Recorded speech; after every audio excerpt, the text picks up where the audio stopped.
옛날 이스라엘의 어느 밤, 성소의 등불이 아직 꺼지지 않은 고요한 시간이었습니다. 제사장 엘리는 영적으로 무뎌져 있었고 그의 아들들은 타락해 있었습니다. 성경은 이 시대를 여호와의 말씀이 희귀하여 이상이 흔히 보이지 않던 때라고 기록하고 있습니다. 마땅히 들려야 할 하나님의 음성이 사라지자 예배의 기초는 무너졌고 백성 전체가 영적 암흑기에 빠져 있었습니다. 우리가 보기에 이러다가는 망하겠구나 싶은 상황이었습니다.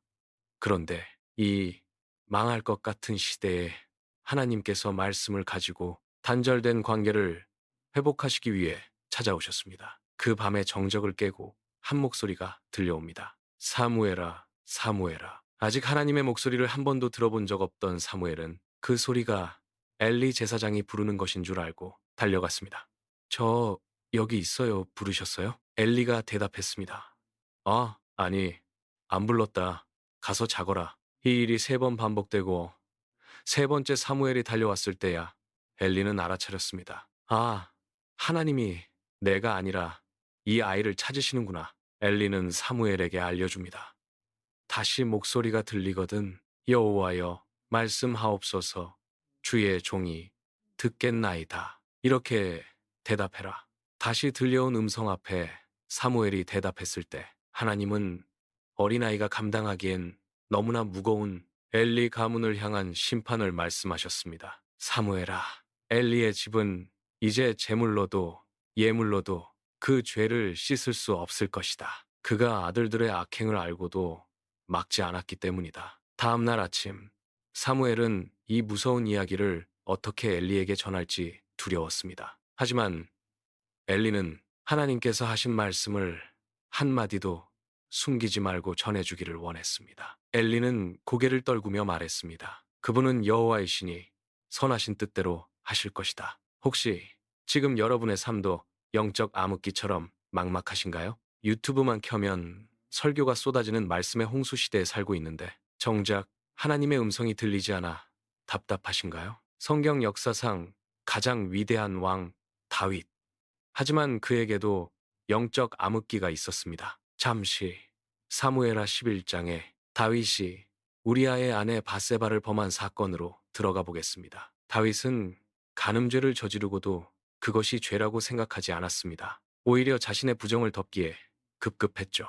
전쟁터에서 충성스럽게 싸우던 부하 우리아를 불러들여 우리아의 아내와 하룻밤을 보내게 하려 음모를 꾸밉니다. 하지만 강직한 우리아가 이를 거절하자 다윗은 결국 그를 사지로 몰아넣어 죽게 만듭니다. 한 나라의 왕이자 하나님을 찬양하던 다윗이 자신에게 충성하는 장군을 죽이고도 눈 하나 깜짝하지 않는 상태.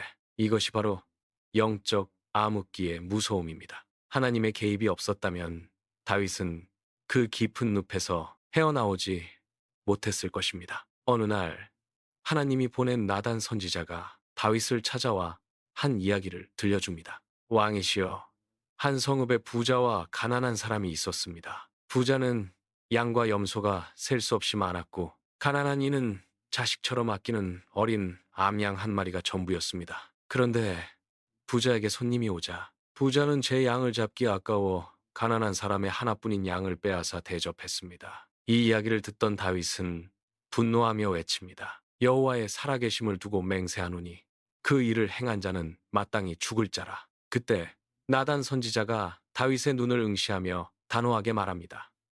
당신이 바로 그 사람입니다. 그 서슬퍼런 말씀에 비로소 다윗은 자신의 죄를 깨달았습니다. 우리는 스스로 죄를 깨달을 수 없습니다. 다윗은 간음과 살인이라는 엄청난 일을 저지르고도 나단이 찾아오기 전까지 그것을 죄라고 인지하지 못했습니다. 인간의 부패한 본성은 늘 자신을 정당화하고 죄를 덮으려 합니다. 그렇기에 하나님이 찾아오시지 않으면 그 누구도 스스로 죄인임을 알지 못합니다. 다윗에게 나단 선지자를 보내셔서 하나님의 말씀을 주신 것은 암흑 같은 그의 영혼에 다시 하나님의 빛이 스며들게 하신 것입니다. 다시 사무엘상 3장의 마지막 단락으로 돌아오겠습니다. 이 사건 이후 이스라엘에는 놀라운 변화가 일어났습니다. 성경은 이렇게 기록합니다.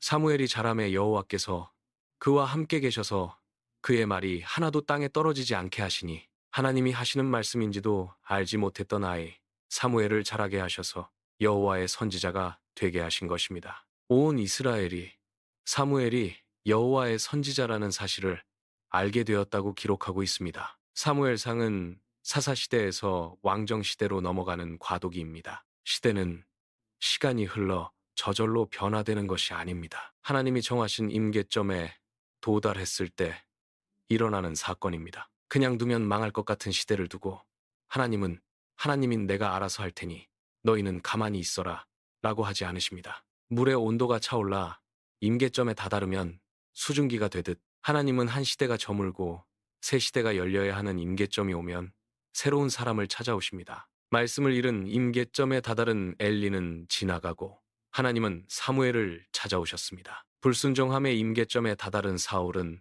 버림을 받고 하나님은 다윗을 찾아오셨습니다. 하나님은 시대를 바꾸실 때 목적을 가지고 계십니다. 그리고 그 일을 하게 하실 사람을 부르십니다. 그런데 이 일에 부름받는 사람들이 일할 만한 능력이 있거나 이유가 있어서 부름을 받은 것이 아닙니다. 사무엘은 너무 어렸고 모세는 입이 둔했으며 기드온은 유약한 사람이었습니다. 그런 그들에게 하나님께서 친히 찾아오셨습니다. 애굽에 안 가겠다는 모세를 강하게 밀어붙여서 할 수 없이 갔지만 이스라엘 역사에 그와 같은 이가 없다고 할 만큼 그를 전적으로 붙들어 사용하셨습니다. 기드온에게는 하나님의 사자를 보내서 말씀을 주셨지만 분명한 하나님의 부르심이라는 확신이 들 때까지 반복된 기적을 보여주고 나서야 겨우 순종했습니다. 그런데 고작 300명을 이끌고 나갔지만 미디안의 군대를 무찔러내게 하셨습니다. 이 모든 일을 하시는 주체는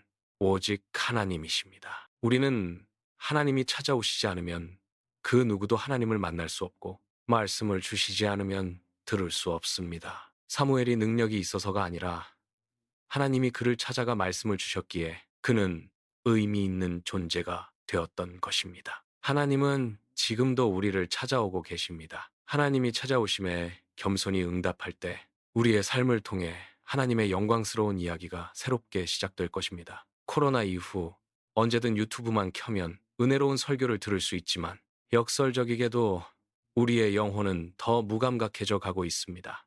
그것은 오해 때문입니다. 말씀을 듣는 것만으로 내가 그 말씀처럼 살고 있는 것으로 착각하고 있습니다. 말씀을 들을 때 은혜가 되었다면 은혜가 된 것만으로 만족해 합니다. 은혜 받은 것으로 거저되는 것이라고 생각해서입니다. 하나님이 우리를 찾아와 말씀을 주시는 데는 분명한 목적이 있습니다. 주신 말씀을 통하여 나의 무엇을 바꾸길 원하시는지 들어야 합니다. 변화되기 위해서 살과 뼈를 깎는 고통을 겪어내야 합니다. 하나님이 주신 말씀을 생명의 말씀으로 붙들고 이 말씀을 살아내고자 하는 그 간절함과 절박함이 있어야 합니다. 말씀 앞에 엎드리는 간절함과 절박함이 있을 때 비로소 그 말씀은 지식이 아닌 생명이 되어 우리를 변화시킬 것입니다. 고통스럽더라도 말씀 앞에 나를 세울 때 우리의 삶 속에서도 하나님의 등불은 결코 꺼지지 않을 것입니다. 여러분, 인생을 살다 보면 우리 힘으로 도저히 어찌할 수 없는 영적 암흑기를 만날 때가 있을 겁니다. 그때 기억합시다. 하나님은 언제나 말씀을 가지고 찾아오시는 분이라는 사실을요. 하나님이 우리를 찾아오시는 것은 우리가 실력이 있어서가 아니라 우리를 통해 이루실 영광스러운 목적이 있기 때문이라는 것을요. 오늘 사무엘처럼 마음에 무릎을 꿇고 고백해 보았으면 좋겠습니다. 하나님, 제가 여기 있습니다.